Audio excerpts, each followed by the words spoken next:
Next, we will see the deadlock. So, how the deadlock appears and how to overcome these deadlocks, we will see now. So, deadlock is an undesirable situation. So, whenever any deadlocks leads to deadlocks, we need to avoid the deadlocks. So, we need to take certain necessary actions in order to avoid the deadlocks.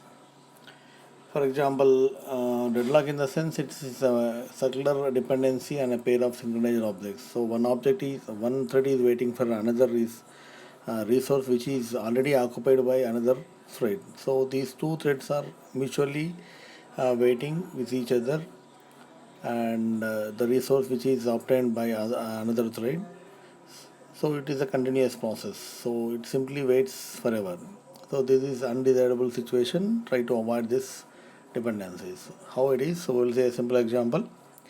Suppose one thread enters into the monitor. Say for example, its name is X, and another thread is enter into the monitor further. Its name, say for example, its object name is Y. If thread X tries to call any synchronized method on Y, so Y is already having some resource and X is willing to obtain the same information. And imagine that the Y also acquires certain resource and waiting for another information or another shared data which is already acquired by X object. So these two are waiting continuously for their resources, so which leads to deadlock.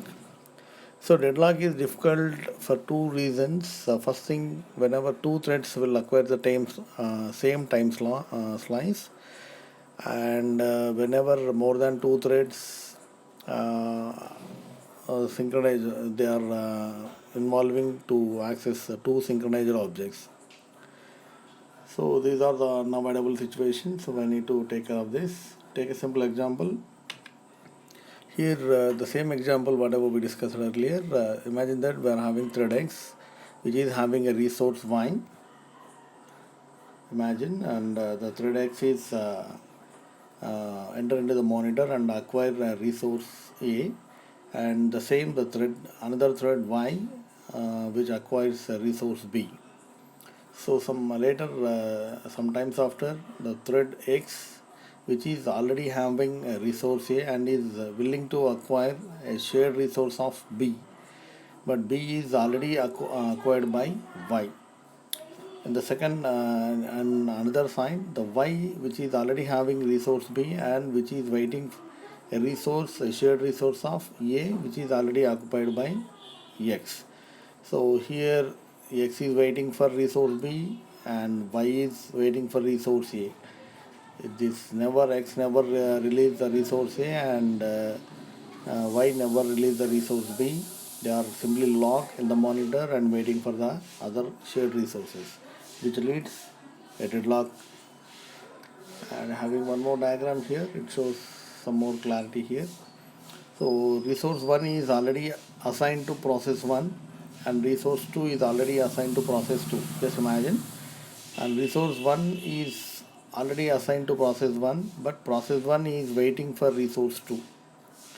And process 2, which is already having resource 2 but waiting for resource 1.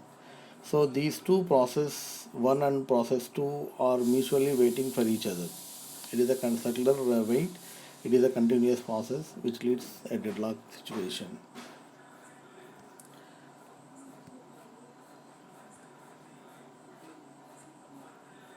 So next we will see a simple example. We are just creating a deadlock scenario, and imagine that we are having class A, and there we define one method FOO and receives one object B class object, and here you are just getting a name thread.current thread.get name, and you are showing the information on the screen like whatever the thread name and entered into the method A dot FOO like that and suspended for 1000 milliseconds, and just you are showing some more information, the name of the thread, and trying to call B class method, last method. So you are invoking B dot last method, and this particular class here will have one more method with the name of last. So this is the method, synchronized method, which is in order called by the class B. So here you are representing the same last and system.out.println inside a dot last like that. Just you are having two synchronized method. One is FOO and another one is last method. And inside class B also the same. There we are having one method with the name of BAR, and it receives an object of A, and you are getting the name of the thread by using get name, and you are showing the information on the screen and suspending for 1000 milliseconds. And we are having one more. This thread will go for calling another resource which is shared by, which is synchronized by the class A dot last. And the B class also having a synchronized method with the name of last, and you are just showing information inside B like that. So class A and class B will have two methods, two synchronized methods. Inside class A we define with the name of FOO, and inside B we define with the name of BAR, and these two classes will have a common method with the name of LAST.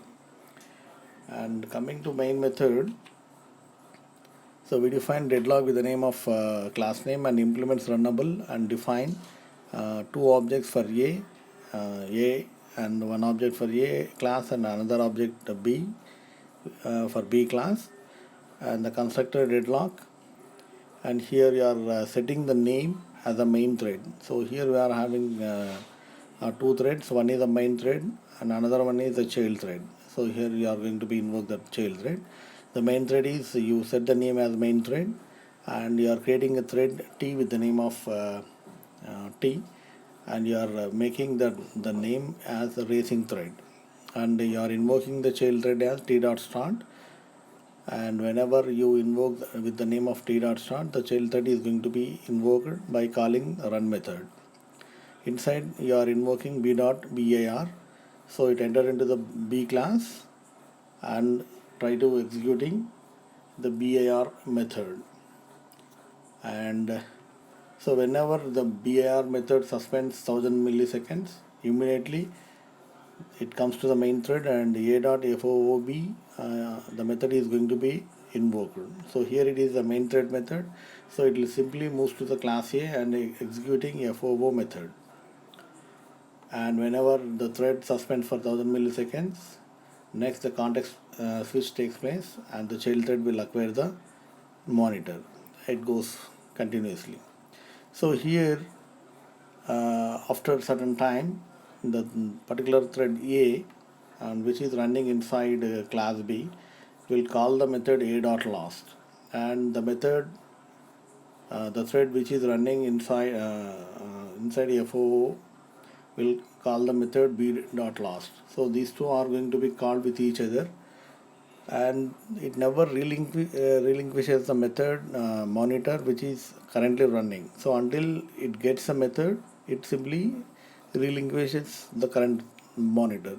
So it simply waits for the B.last, and the next one is waiting for the A.last. So we'll get a simple information as output main thread enter into A.FOO, and racing thread is the child thread which is entered into the B.BAR, and the main thread trying to call B.last, and racing thread is trying to call A.last. So it shows these information and simply waits. It never show any information, it never terminates the program. It's simply waiting, main thread is waiting for B.last, and meantime the racing thread, the child thread, is waiting for the method A.last. It is a continuous process, it never terminate this application, this program. So we need to come to the end by pressing Ctrl C. So this leads a deadlock. So one thread is waiting for another resource which is already occupied by another thread, and the other thread is waiting for the resource which is already occupied by the main thread. It is a continuous process. Just go through this one. It's a simple application. So it shows only this information, main thread and racing thread, and main thread is trying to call last method, and racing thread is trying to call last method. It shows only this information and simply waits. It waits continuously. So we need to stop by pressing Ctrl C button. Next we will see a suspending, resuming and stopping threads. So it's a better practice to suspend a thread, and suspending thread we can resume and if you don't want, you can stop the thread by using stop method. So if you want to suspend a thread, usually in the previous examples we use a sleep method or wait method to suspend certain period of time. But here we are having one more method, suspend and resume and stop methods. So these three are defined inside Java prior to Java 2 version. But after Java 2, the new versions, these methods are deprecated.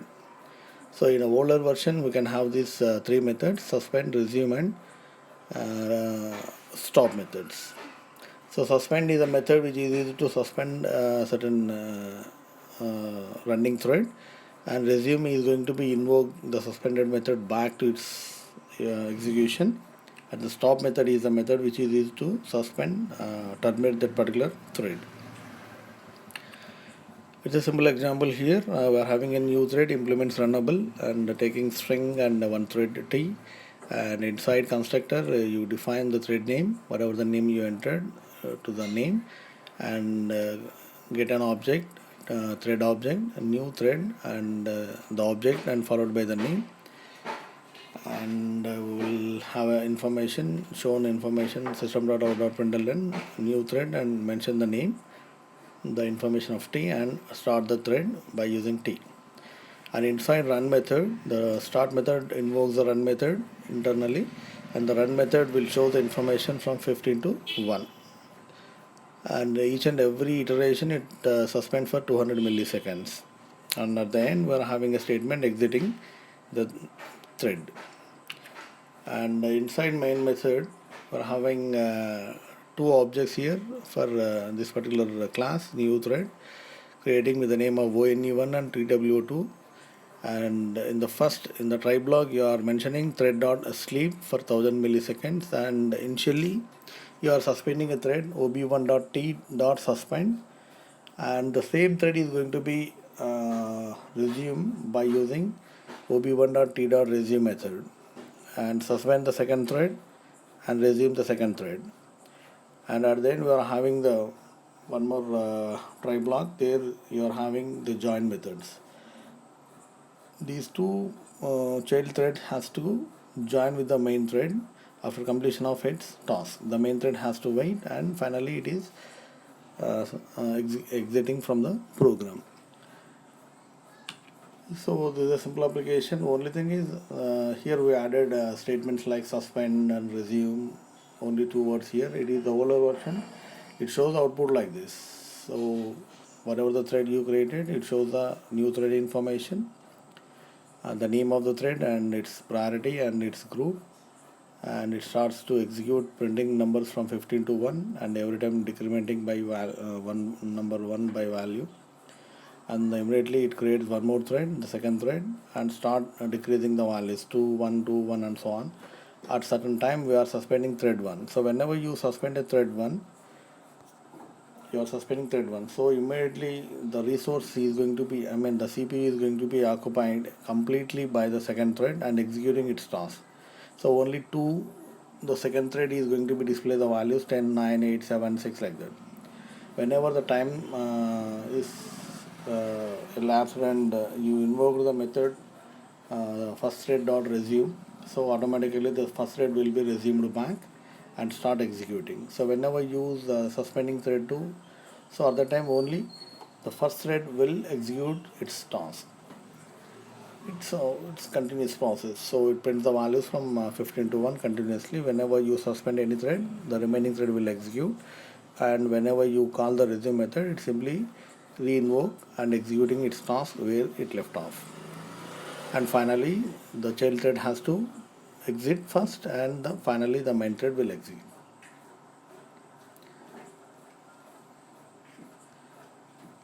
So after, it is a older version representation. There we are having three methods: suspend, resume, and stop. But in newer version of Java, and it is not necessary to use these methods, and these three methods are deprecated, just because of whenever you are suspending any thread which is already in running stage.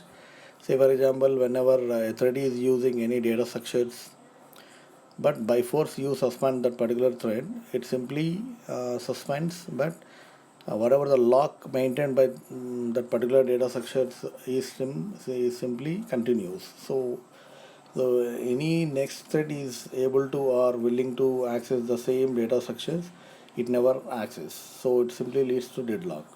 So the thing is, even though you are suspending, but it is the resource is locked by the that particular thread. So whenever this particular suspend is replicated and there is no meaning of resume, and there is no use of stop method, but because it is also leads some serious system failures. Whenever you stop any thread, running thread, whatever the file stream open, whatever the data section is using, if you simply stop that particular thing, it simply loss or corrupt the file systems. So these three files are the three methods are suspended in deprecated in newer version of Java. So how to achieve the same without using the three methods? How to control a thread? So we can control a thread without using these three methods, and periodically we need to check what is the status of the thread is, with the support of a variable. You can call it as a flag variable that indicates the execution state of the thread. So as long as the thread flag is set to running, and the run method must continue to let the thread execute. So whenever you make that flag variable as suspend, the thread must suspend certain period of time, and whenever you make that flag variable as stop, the thread must terminate. So these are the scenario happens based on the values you set it to the flag variable. The flag based on the flag variable, the status of the thread will varies. It may be in running, it may be in suspend, or it may be in terminate.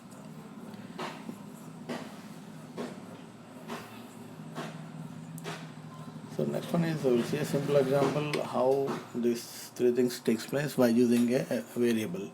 So here you took a boolean variable suspend flag and define a thread,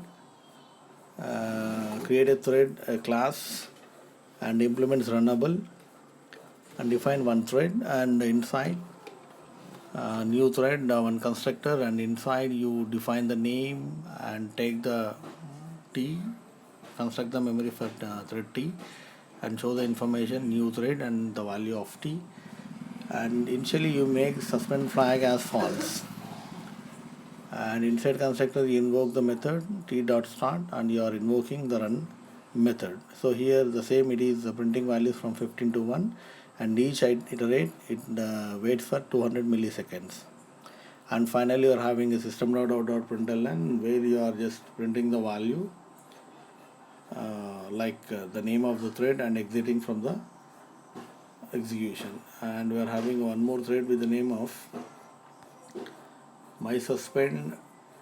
Whenever you suspend, you make the suspend flag as true, and here you are checking whether the inside synchronized block, whether you are having the suspended flag is true or false. If it is true, so the thread is suspended and we need to wait. If it is false, no need to go for, and simply it breaks the while loop and it proceeds the continuation. And here inside synchronized void my resume, here one more method is user defined method my resume. Here you are making the flag as false. Whenever a thread is resume back, you are making the flag as false, and you are invoking a method notify. Here notify and notify, all the two methods are used to notify, or you are asking the sleeping thread or waiting thread to ready for execute. And inside main method, it looks a little bit smaller in size.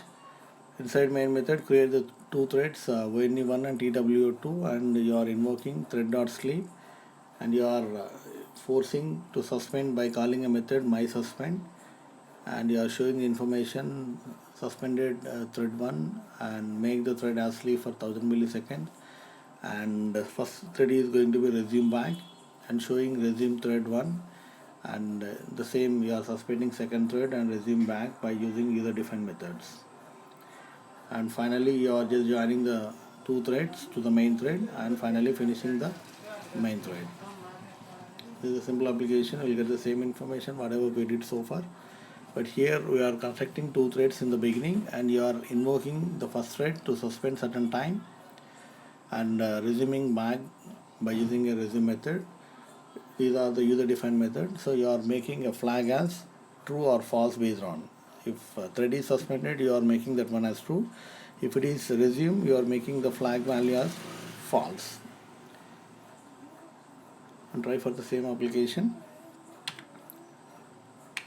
And using multi-threading, the last topic in this particular section. So using multi-threading is very important for us to run concurrently more than one task in a single program rather than serially. And we're having two subsystems within a program that can execute concurrently and make the individual threads, and efficiently are using the resource and CPU and all. But creating more number of threads, so based on the situation, if the program permits or if you want to utilize CPU properly, you may create more than one thread, like two or three, depends. But if you create more number of threads, the system, instead of increasing the performance of CPU, and we may lag the CPU performance. Why? Because more threads will have more overheads, and moving from one thread to another thread in the context switch, the CPU needs more time to switching from one thread to another thread. So it is not that much good to go for creating more number of threads without a proper reason. So try to create threads based on the situation, and if more than one thread is working in a particular program, means we can happily utilize the resources and happily we can use the CPU cycle times, and we can have a good performance of CPU. This is all about threads in Java language. And some more topics, general topics like daemon thread. What is a daemon thread here? So a thread which is having a low priority that runs in the background to perform tasks such as garbage collection and finalizer and so on. So whenever any thread which is having a low priority and runs inside, such threads are called daemon threads. It provides to user threads for background support, and its life depends on user threads and low priority threads, and defined inside java.lang.thread. And it has two methods. One is set the daemon. Whether you want to create any thread as a daemon thread, we can set the daemon. And if you want to know whether it is a daemon or not, we can use isDaemon methods. A simple application is defined, and here we are having a simple notation. If thread is daemon thread, so you are just thread.current thread.isDaemon. If it is running thread is a daemon thread, you are just showing the information is a daemon thread work. If not, either thread work. So inside a main method, created three threads here, T1, T2, T3 objects of test demo thread 1, and you are making T1.setDaemon as a true. So now T1 is a daemon thread, and you are invoking the start method. So T1.start, T2.start, T3.start. Now here you are making explicitly the T1 as a daemon thread. So for this, on this particular if condition, it shows for T1 as a daemon thread and remaining T2, T3 are user defined methods. The simple demonstration what is a daemon and how you are making a thread as a daemon, and how whether the thread is a daemon thread or not, we can get the information by using isDaemon method. The simple application. So next is thread group. So the thread group creates a group of threads. Whenever you want to create certain group of a threads, you can use thread group, and it is very important for us to suspend and resume a number of related threads altogether. And the thread group form a tree in which every thread group except the initial thread group has a parent. Here we are having certain methods like thread group with this name, and one more with the name of thread group, and having a parameters like thread group parent name as well as the name of the thread, and one more active count it returns the number of threads in the group. One more example here for this. So here you define a simple application, thread group demo, having one method, run method, and you are just showing information thread.current thread.get name, and inside public static void main you define thread group demo obj and thread group tg1, one object for thread group. Thread group demo is a user defined class and thread group is a existing class, and here you are creating a group name as thread group parent thread group, and you are invoking thread t1 equal to new thread tg1 comma obj comma one. So here we are having three parameters for thread class. Don't confuse three parameters tg1 comma obj comma one. The first thread having a thread parent thread name and the object reference, and the second thread is the same, and the third thread with the name of 3. And whenever you run by using t.start, it simply invokes the run method and shows the information on the screen. It shows ONE1, TWO2, THRE3 and so on. And whenever you call the method tg1.getName, it shows the parent thread group name, and whenever you invoke the method list method, it simply shows the information about that particular threads, thread 1, 2, 3, based on the situation. The only thing is here we can create a group of threads by using thread group method class. And these are some of the previous questions which we have in previous question papers. And write a program to create 2 threads out of a thread which prints odd numbers and so on. You please go through the previous questions once and try to solve the questions. And whatever the things we come across, you just go through those things once. And these are the lab programs which we will discuss later.